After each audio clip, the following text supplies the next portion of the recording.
Magandang araw guys, welcome back to my channel. Guys, meron akong gagawin ngayon na Sony Bravia. Ito ay 32 inches. Ang problema niya, lumalabas yung logo, yung display niya, tapos mamamatay siya yan. Posible may problema sa backlight ito.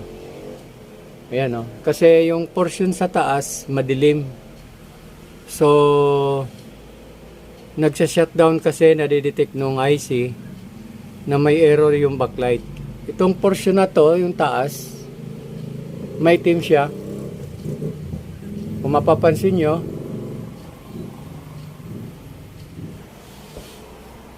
so itong bandang taas na to may dim. So malamang nandito yung problema ng backlight. So bubuksan ko to at i-check ko yung backlight kung ilan ang punde nito. Okay guys, samahan nyo ako at bago natin umpisahan, intro muna tayo.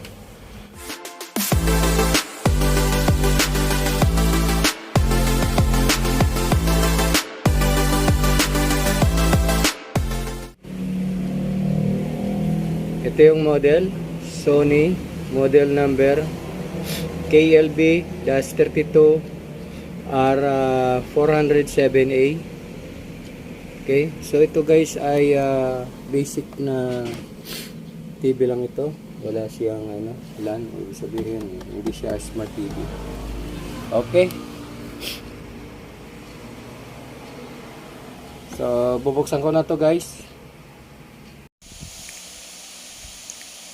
Okay guys, so binubuksan ko muna yung tinatanggal ko muna yung mga tornilyo para buksan.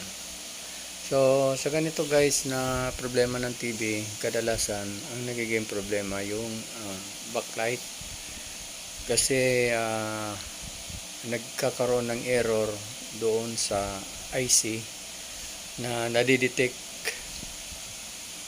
anong IC yung problema sa backlight. Okay guys, nabuksan ko na yung unit at natanggal ko na yung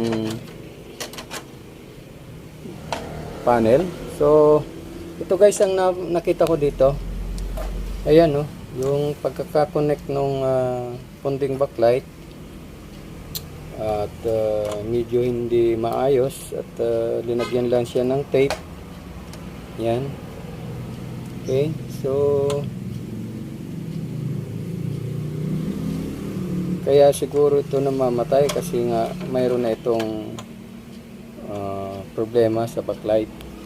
So ngayon guys, gagawin ko ito, re-repairing ko ito, papalitan ko itong mga kinabit niya, palitan ko at ibabalik ko sa normal siya.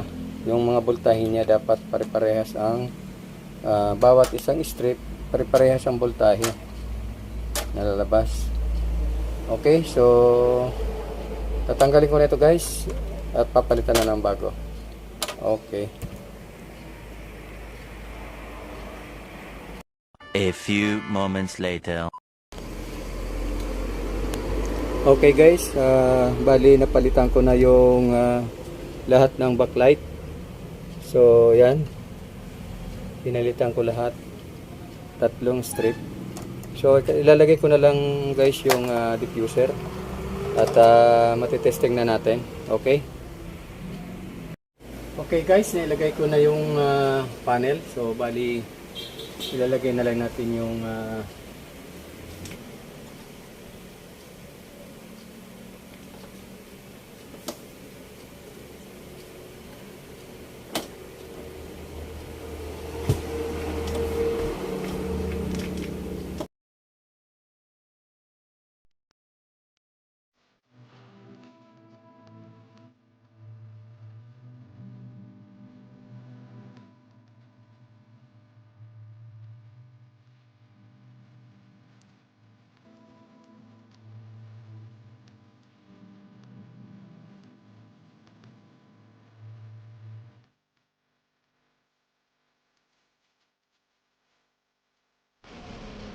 okay, so guys, ikakabit na natin yung power. Check natin kung okay na yung niya, display. Okay po. Ipa-plug in ko.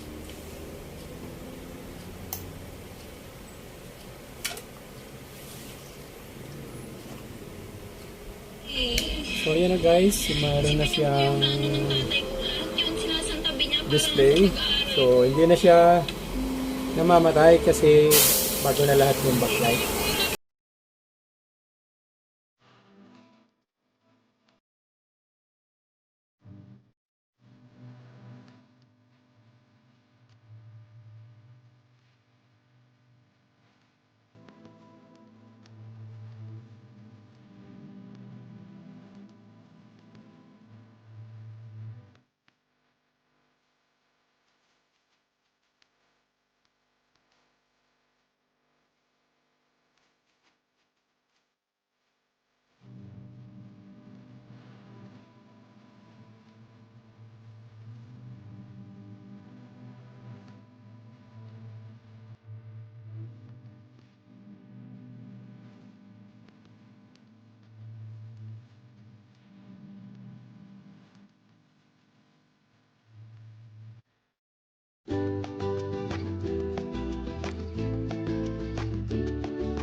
Okay guys, ito na yung ginawa ko. So bali, naging problema lang nito, backlight.